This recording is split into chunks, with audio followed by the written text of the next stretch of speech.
And then just kick us off, I would ask panel members to introduce themselves, so their name and just a bit of the background, their professional work, and maybe something about them that they like people to know. Hi, good day everyone. I'm Jonathan Bosworth. I'm a counseling psychologist in private practice in Johannesburg. I predominantly am a psychotherapist, someone that provides therapy and counseling. I suppose as a male psychologist, but I have a particular interest in gender identity, in masculinities, but also in non-binary, transgender, intersex gender identities. Yes, I'm really excited to be here today because I think this is a really relevant discussion and a really important discussion. Thank you then, Jonathan. Hi, I'm Phumlani Pikoli. I'm an author, and yeah, I just think that this is an interesting sort of space to explore. Thank you, Phumlani.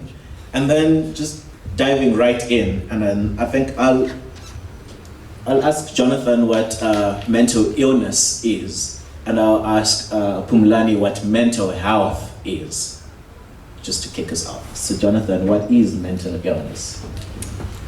So I think a broader definition, so the American Psychiatric Association often leads in terms of diagnosis, and then the World Health Organization's classification system follows from that.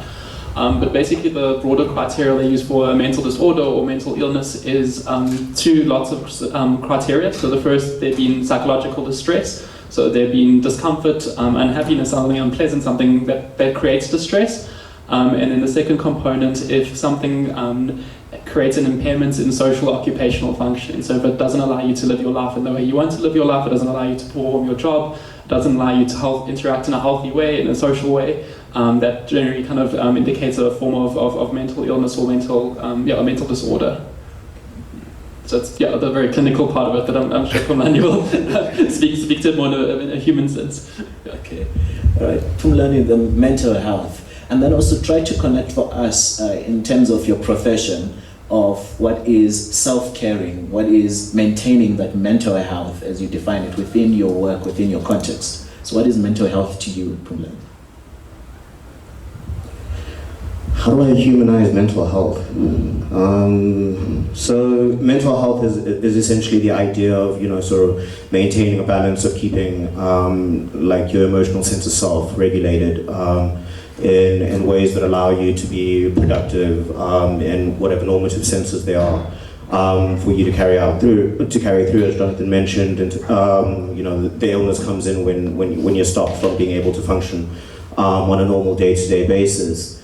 So I guess the way that I have to maintain it within my profession would be to simply put really good and good structures in place and practices that allow me to be able to sort of regulate my emotions and my feelings and be able to sort of isolate them and feel them and sort of tolerate them to understand where it's all coming from, because there's a lot of sort of there's a lot of factors that contribute to our mental illness and health, and I think we're going to get that into that later on. But it's just trying to make normative senses of structure and balance around the above mentioned. Okay. So what's interesting listening to both of you is you talk of emotions, feelings, psychological balance, being able to function. And normally when we talk of men and emotions and feelings, those are some of the things that we hear mostly being spent referring to women, particularly if you look at in politics or decision making. They're emotional, they're being emotional, they're putting their feelings into this. Stop putting your feelings and emotions. But here we're hearing the definitions of mental health and mental illness actually saying we need to acknowledge those two. That as normal human beings, we need to have emotions and feelings. So how does that play the dynamics of men look at emotions and feelings as a negative thing? How does that play into, let's focus on more the mental health without going to the clinical definition of mental illness is there any difference it makes for men and how we're socialized as men? Anyone between the two of you? Oh, you can go, okay. So I think when we talk about masculinities, I think often the way that we construct masculinity society is there's a certain masculine ideal, that there's a certain way of being a man or being a male person, and you less than if you don't meet, you kind of, the less that you meet those criteria, the less of a man you are, and the more you meet those criteria, the more ideal man you are. And I think often in that construction is related to feelings. So as a man, there's certain feelings that are socially appropriate. So you can be more aggressive, you can be more competitive, you can be more bold, you can those type of things. Where I suppose there are certain emotions that then are seen as less than or less kind of ideal for the ideal man. So things like sadness or anxiety or overwhelming feelings or not feeling on top of things.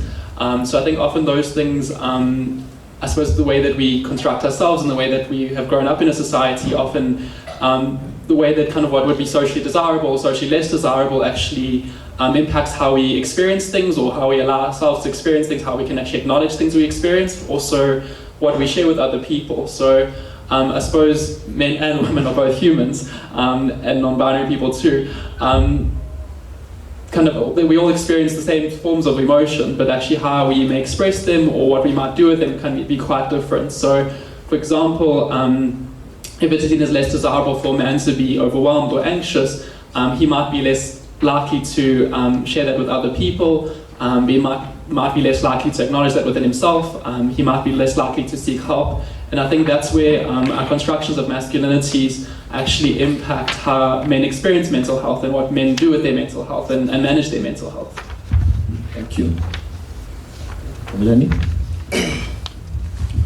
Yeah, so I think I like the idea of societal construction, but I think we need to get a little bit more granular with it when we look at communal sort of construction of masculinities and what those mean through the production and reproduction of culture, which is human expression.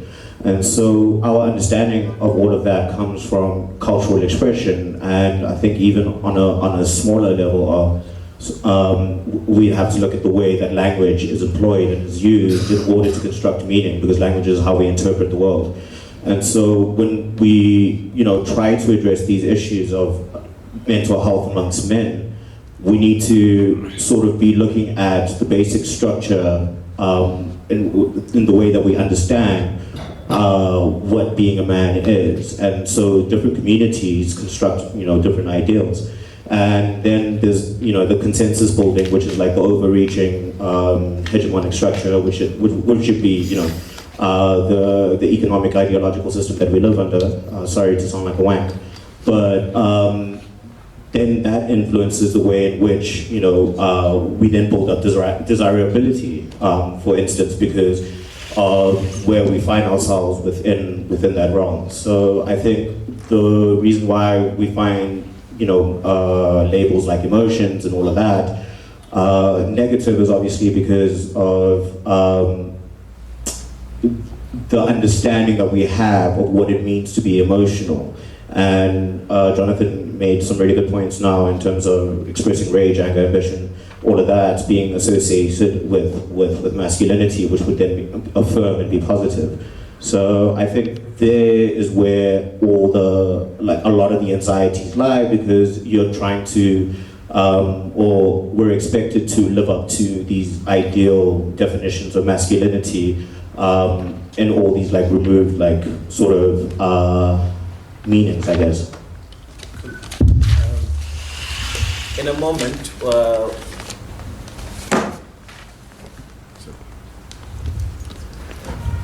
moment, I'll get to open up to the public, to the audience, to everyone in here, to comment about the discussion that we're having. But before we get there, we want to put more what might sound like clinical terms in terms of exactly what we have been talking about in terms of mental health, mental illness. So now we want to talk about the differences or occurrences of mental illness. Okay, sure. It's quite a broad question, but I think to try maybe answer quite succinctly if I can. So I think kind of maybe what we've also decided today, I suppose, is kind of with kind of the preparation for this is maybe to focus on more common kind of mental illness or kind of mental disorders, just I suppose to talk to things that might be more widely experienced, but I think there's a lot that I will leave out. So I think some of the most common kind of mental disorders or kind of mental illnesses. Depression, so a prolonged period of low mood, kind of battles with kind of sleep, concentration, kind of lowered libido, feelings of hopelessness, not being able to enjoy things lacking pleasure, generally kind of to be diagnosed, kind of needing to persist for over 2 weeks, so kind of having these symptoms for more days than not, for a period of over 2 weeks. Kind of linked to that, another mood disorder, so kind of depression being a mood disorder, is bipolar mood disorder. So that would have features of depression where a person would have depressive symptoms for certain periods of time, but they'd also have manic symptoms for other periods of time. So having a manic episode is kind of having a excessive energy, sometimes excessive happiness, sometimes excessive irritability, battling to sleep, sometimes making kind of problematic decisions, also kind of for kind of at least a week or two. And kind of a bipolar person would kind of potentially cycle through depressive episodes and manic episodes. Then thinking about anxiety, so that's a very common kind of condition that many of us experience. I suppose anxiety basically being excessive worry, but often taking a physiological experience, so kind of experience it within your body. So often anxiety is not just your mind racing or worrying about things or being concerned about certain things, but experiencing in your body. So your heart racing, sweating excessively, finding it hard to breathe. And I suppose many different anxiety disorders, so kind of most commonly generalized anxiety disorder, so kind of just worrying about many different things, not always being able to pinpoint one thing that's causing anxiety, but being worried about social fears, financial things, kind of around studies or work, just worried excessively about a lot of different things. A panic disorder, so kind of having panic attacks, so experiencing a very intense, I suppose, physiological and psychological experience of maybe feeling like you're having a heart attack, feeling like you're wanting to die, battling to breathe, having heart palpitations, having a very intense experience of panic. Then also things like obsessive compulsive disorder, that also falls under an anxiety disorder, so having certain obsessions or certain compulsions, so kind of thoughts that you have to think, well, something's going to happen, or actions that you have to perform, or feeling like something really bad is going to happen. So commonly those are kind of anxiety disorders. Just want to see what else you wanted to cover. Okay, sure. No, I think I've covered the most common ones, but I think there are a lot of other experiences of mental health or mental illness that I think go beyond that. But I think maybe just to use it as a starting point today. I think to Phumlani, I would ask about the symptoms of some of what Jonathan has expressed. So you could pick, and then today what we'll mostly focus on is depression and anxiety. But when we open to you, feel free to express other forms and symptoms of mental health and mental illness that you are familiar with, or you know someone close to you have experienced them, and also how they relate to men.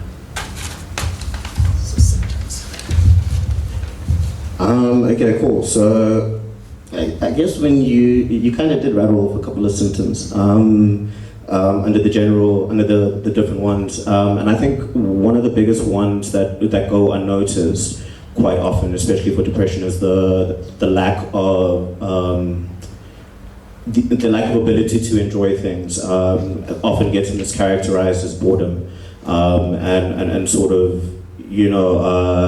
and also I think what goes missing with that quite often can be ADD, when people aren't able to hold focus and concentrate for a very long time, and that affects their productivity, which then they internalize as being sort of failures on their parts, not being able to do what it is that they're meant to do on a regular basis from day to day.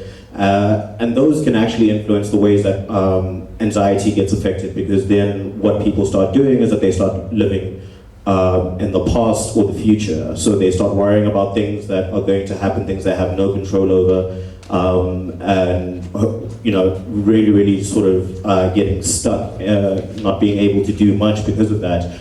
or they worry about things that they've done in the past or things that have gone wrong in the past, getting held up on embarrassments, all sorts of insecurities, things that they might have projected went wrongly or rightly, but they don't know. So I think those are the sort of main sort of things that I would highlight within depression and anxiety.